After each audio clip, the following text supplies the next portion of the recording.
Good morning, Philippines. Good morning.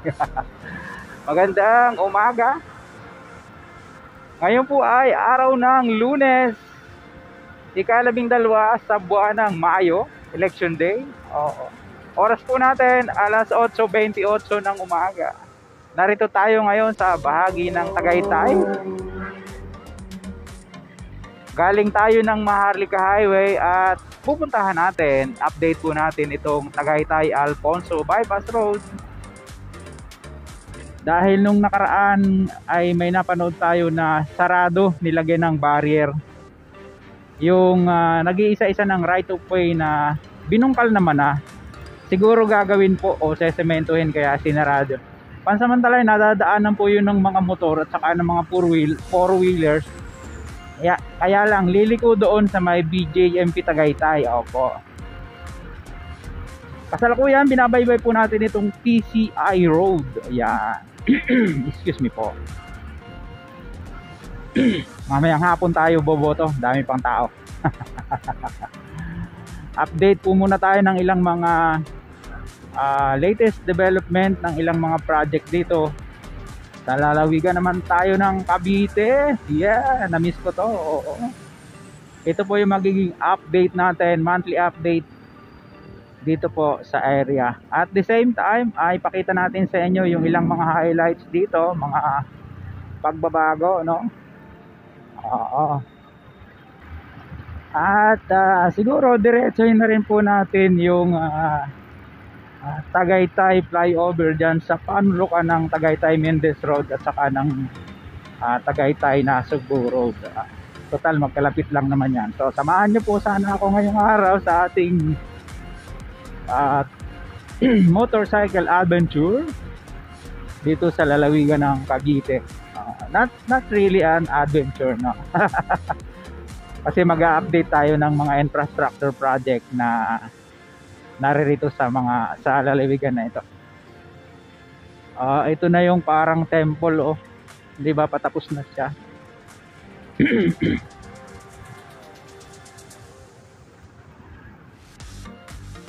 Tapos meron mga ilang mga restaurant dito na nagsulputan na. Dahil marami na pong nagdaraan dito. Oh, yeah. Yung mga papunta at pabalik ng Maynila galing sa kanlurang bahagi ng Cavite at saka ng Batangas, ito po yung pinaka the best way ninyo. Lalo na kung nagawa na yung part dyan sa may patutong Malaki North, patawid ng Ginhawa North, yun pong dating Pinyahan.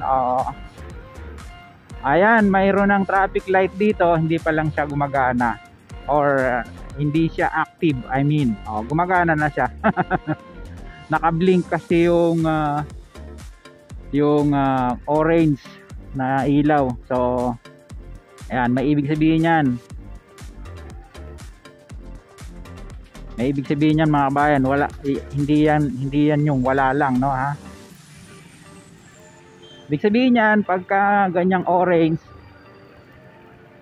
magbagal, huminto kung kailangan, and then saka magpatuloy. Yan, di ba? Dito meron ng ayan, pwede kayong stop over dito saka kumain. Di ba? Maraming pagpipilian diyan. Saka maganda yung ambience, mga kabayan, presko. Lawar siya. Oo.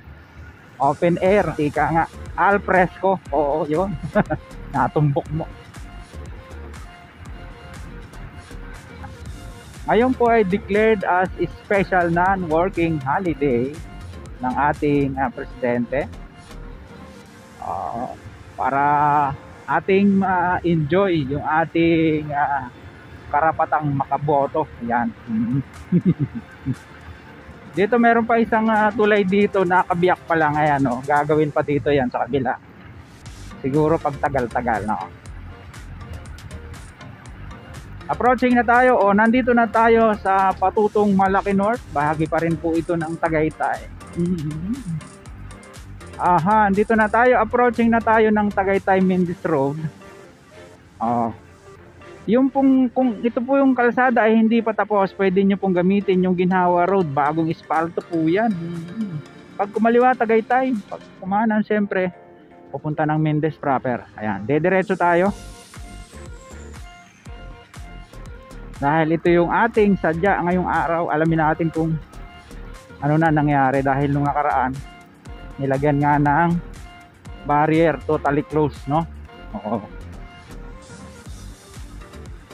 Wala na yung mga girders dito, nadala na doon sa Tagaytay. Ang balita natin, kompleto na eh. O, yun po ang aalamin natin sa susunod dating vlog, no? Yan. Ganda na ng pinya. Sa mga San Fernando. O, meron mga concrete barrier pa. Saan kaya ilalagay yan?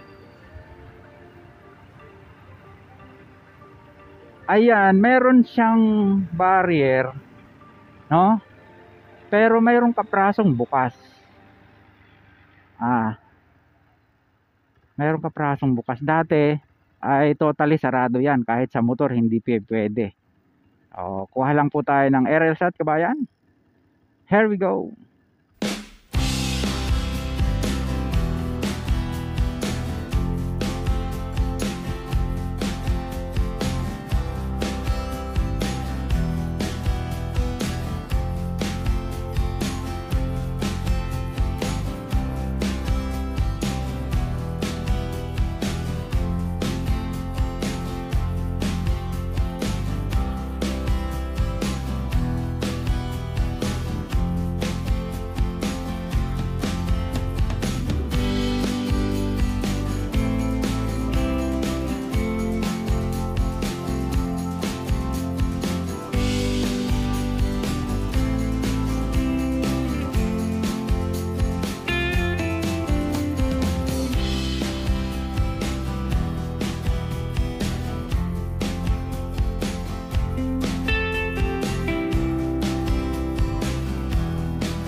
Ayun, nadadaanan na uli.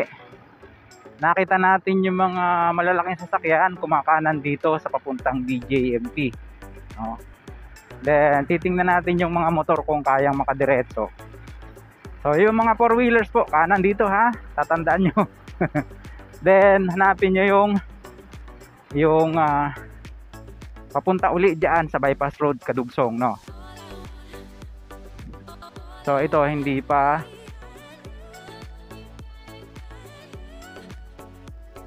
nga madadaanan. Oo.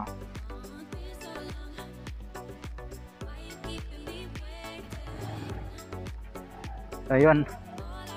Oh sir, salamat. Ayan, bye-bye natin dito.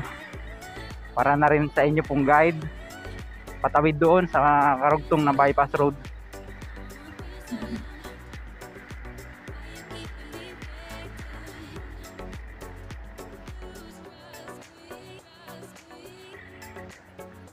Ito na yung DJMP Tagaytay. Then kaliwa tayo dito. Ayan. Tapos mayroong maliit na tulay. Oh, yan, diba? Yan, oh. Parang hindi pwede sa lubungan doon. O at least kahit pa paano ay nasi-shortcut na. Hindi ka nadadaan doon sa Ginhawa Road. Dahil medyo masikip doon sa malayo-layo. Oo. Pero ngayon maganda na yung kalsada kasi nga bagong espalto.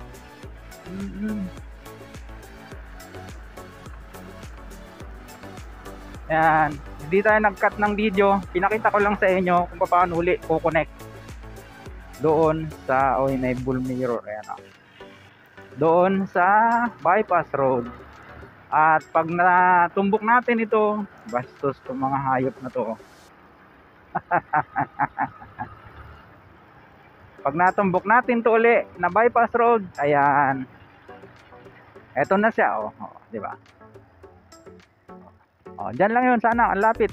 Tapos kakanan dito, dire-diretso na po 'yan hanggang doon sa Luksuhin Mangas Road. Alfonso na po 'yon. Ayan. So, hanggang dito na lang yung pong ating vlog na na-share sa inyo ngayong araw. Sa mga ngayon lang po na pagawi sa ating pumunting channel, huwag niyo pong kalimutang mag-like at mag-subscribe, pakipindot po ang notification bell para lagi po kayong updated anytime na mag-upload po tayo ng video. Ito pong muli si Kabayang Alex, lagi nagpapaalaala. Mag-ingat po tayo, lagi tayong manalangin pagpasalamat sa Diyos. See you po on my next vlog, God willing. Bye-bye.